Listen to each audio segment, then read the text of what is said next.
Harka fuunee shamaa akkam jirtu kabajamoo dhaggeeffattootaaf daawwattoota Kello miidiyaa odeeffannoon guyyaa irraaf harkaa qabnu kunooti. Wayita waboo fi faannoon hariiroo tolfatan jedhametti waboon sochii faannoo balaaleffachuun ibsa baase. Waraanni Bilisummaa Oromoo caasaan faannoo kan mootummaan deeggaraman jeequmsa hamaa Wallagga Ba'aa keessatti geessaa jiru jechuun ibsa baase keessatti caqaseera. Ibsa ba'aa waboon kaleessaa gayya 28 bara 2025 baase kun milishaan mootummaan deeggaramu ka faannoo jechuun of waamu Wallagga Ba'aa keessatti jeequmsa ammeessuu itti fufee jira jedheera. Humnoonni faannoo Wallagga jechuun deeggarsa mootummaa argataniin uummata irratti miidhaa geessaa akka jiranis ibsi kun eereera. Ibsi ba'aa waboo kun humni kun jalqaba sirna Abeyyiin gurmaa'ee hidhatee deeggarsa loojistikiis mootummaan taasisuun sochii isaa jabeeffatee jedheera. Naannichatti tasgabbiin dhabamuu keessaas gareen kun qooda olaanaa akka baataa jiru ibsa. Sirni bulchiinsa Itoophiyaa ammaa milishaan faannoo akka jiraatuuf sababni inni barbaaduufis kan eeru gabaasichi hawaasa Oromoo keessatti yaaddoo fi sodaa uumuun diddaa uummanni adeemsisaa jiru laaffisuuf dhimma itti baataa jira jedheera. Biyyattii keessatti hawaasa gurguddaa jedhaman lamaan walitti buusuun dhibdee sabaaf sabaa babal'isuuf duula mootummaan dalagaa jirudhas jedha. Gochi milishaan faannoo mirga bu'uuraa uummanni Oromoo qabu guutummaatti dhabamsiisaa jira akka jedhu ibsi ba'aa waboo kun sochii isaa cimsee balaaleffateera. Mootummaan Itoophiyaa sirni bulchiinsaa Ahmed gochaa kanaaf kan itti gaafatamu ta'us akeekeera. Garee milishaa kana ijaaruu irraa eegalee akka isaan jabaatanii itti fufan taasisuu keessatti qooda waan baateef bulchiinsi Ahmed itti gaafatamaa jedha. Mirga uummataa kabachiisuuf haleellaa jallataa mootummaan qindeessee bobbaase kana qolachuuf mirga qabaachuu kan ibse yoo ta'u gochaa humnootii farra nagaa Oromoo ta'an kana balaaleffateera. Garee kamiyyuu kan osoo beekanis ta'e osoo hin beekin dantaa diigumsaa fi qoqqoodinsa uumuuf socho'an ba'aa waboon kan balaaleffatu ta'uu ibsa kana keessatti caqafameera. Dabalataanis qooda fudhattoonni siyaasaa itti gaafatamummaa qabanii fi dhaabbilee lammummaa hundi milishaa kana akka meeshaa shororkeessummaa mootummaan deeggaramuutti beekamtii akka kennaniif waamicha godheera. Ibsi kun wayita waboo fi faannoon hariiroo uummatan jedhamuun gabaafamaa jirutti dhaga'ame. Waraana Bilisummaa Oromoo fi faannoo gidduutti mariin taasifamaa jira jechuun dhibbana OMN maddeen wabeeffachuun gabaasaa tureera. Akka gabaasa Afrikaan Intelligensii wabeeffatee gabaasetti gartuuleen lameen cinaatti wal waraansa dhaabuu fi waliigaltee wal waraanuu dhiisuu kan hin labsamne taasisanii jiru jedha gabaasi kun. Kanaafis mariin ifa hin taasifamne dursii Ameerikaatti taasifamuu gabaasichi eeree ture. Bakka bu'oonni waboo fi faannoo torbanoota darban keessa waliin dubbachuu himee jira.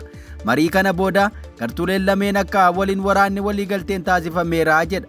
Yeroo kana hooggantoonni faannoo fi waboo naannawaa daangaa naannolee lameenitti wal arguun mariiwwan taasisaa jiraachuu gabaasichi mul'isee jedha.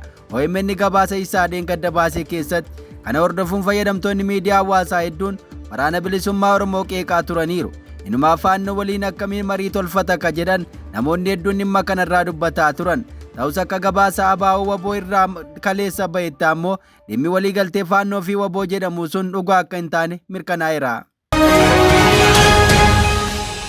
Oduu keenya itti aanuun yakkii faannoon raawwatu ilmaan Oromoo dheekkamsiisaa jiraachuuti himame. Faannoon bakkeewwan daangaa naannoo Amhaaraa ta'an irratti humnaan uummata buqqaasu dirqamaan hawaasa gibira kaffalchiisuu irratti akka argamu himama.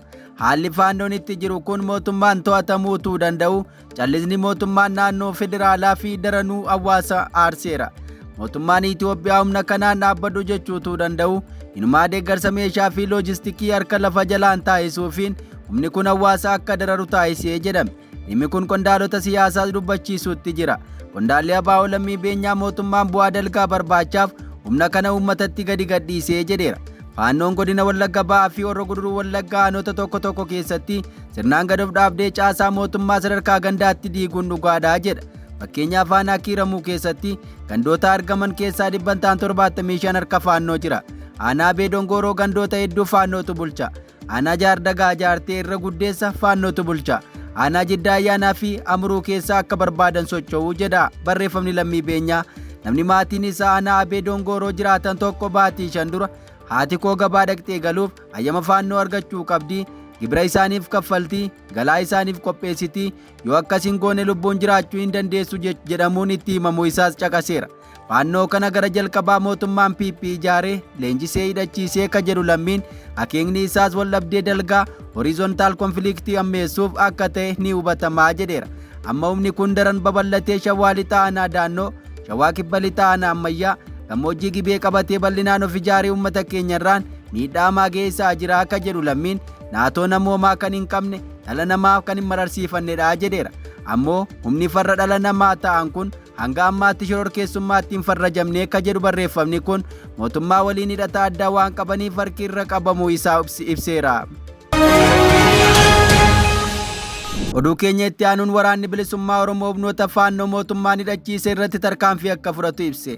Gorsaan ajajaa olaanaa Abaa waboo obbo Jireenyaa Guddataa turtii BBC waliin kaleessa taasisaniin araara waboo fi Faannoo jedhamaa ture tibbanaa irratti Faannoo waliin mariin gaggeeffame akka hin jirre himan. Waraanni bilisummaa Oromoo Sudaan ammas kana duras hidhattoota Faannoo waliin mariin gaggeessee hin jiru jedhan. Tibbana miidiyaan Afrikaan Intelligensii jedhamu diina walii kata'an hidhattoonni waraana bilisummaa Oromoo fi hidhattoonni Faannoo walitti dhukaasuu dhaabaniiru jedhee ture. Marii Ameerikaatti gaggeeffameen booda waliigalteen dhukaasa dhaabuu alidilee gidduu isaaniitti raawwateera jedhe. Haa ta'u malee BBC waliin gaaffii fi deebii taasisan obbo Jireenyaa Guddataa waliigalteen gidduu isaaniitti raawwate homaa akka hin jirre ibsan. Gabaasni daangaa irratti wal argan jechuun odeeffame kijibaa jedhan. Bilisummaaf falmu yoo walitti dhufee mari'atellee badii hin qabu, garuu hanga ammaatti qaamni akka sanaan walitti dhufee mari'atee hin jiru jedhan. Faannoo jettee kan Oromiyaa seente kan mootummaan balbala banee fi hidhachiisee uummata keenya qeerraa buqqaasaa ture waboon akka diinaatti ilaalaa jedhan. Waboo hidhattoota Faannoo naannoo Oromiyaa godinaalee akka Wallaggaa keessa socho'uun uummata nagaa irratti haleellaa raawwatan mootummaatu hundeessee hidhachiise jechuun irra deddeebiin himata. Mootummaan ammoo waboo fi hidhattoonni Faannoo lafa irratti walitti hin bu'anii walii galanii uummata irraan miidhaa geessu jechuun komata. Obbo Jireenyaan kagaaffiin qaba jedhee biyya isaa keessatti mootummaa falmu Faannoon inni waan biraati. Faannoo gaafa siin jedhu isa biyya isaa jiruun siin jedhe.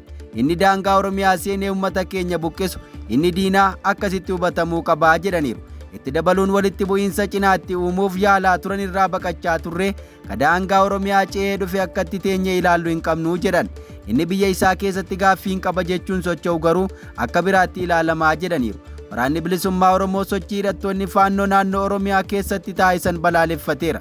Dabalataan waraanni bilisummaa Oromoo ibsa kaleessa baaseen jeequmsi itti fufiinsaan hidhattoonni Faannoo mootummaan deeggaramanii fi maqaa Faannoo Wallaggaa jedhuun of waaman Wallaggaa keessatti uummata nagaa irratti raawwatan hordofaa tureera jedheera.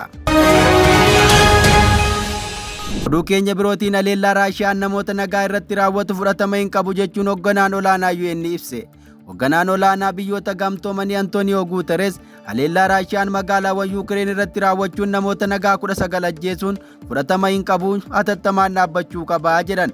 Haleellaan kun gamoowwan dippiloomaatotaa gamtaa Awurooppaa fi konsilaa Biriitish fa'aa rukuteera. Haleellaan namoota nagaa fi bu'uuraalee misoomaa siivilii irratti raawwatu seera idil addunyaa cabsa jechuun Guuteres karaa dubbii himaa isaanii ibsaniiru. Hoogganaan olaanaa kun dhukaasni akka dhaabbatu akka haaraatti waamicha dhiyeessanii Yukireeniif nagaan walii galaa fi waraawwaa ta'e akka bu'us gaafataniiru. Hoogganaan naatoo Maark Ruut haleellaa hamaa Raashiyaa balaaleffateera. Yukireen of tiksuu fi nagaa waraawwaa akka qabaattu gochuu qabna jechuun miidiyaa hawaasaa irratti barreessan.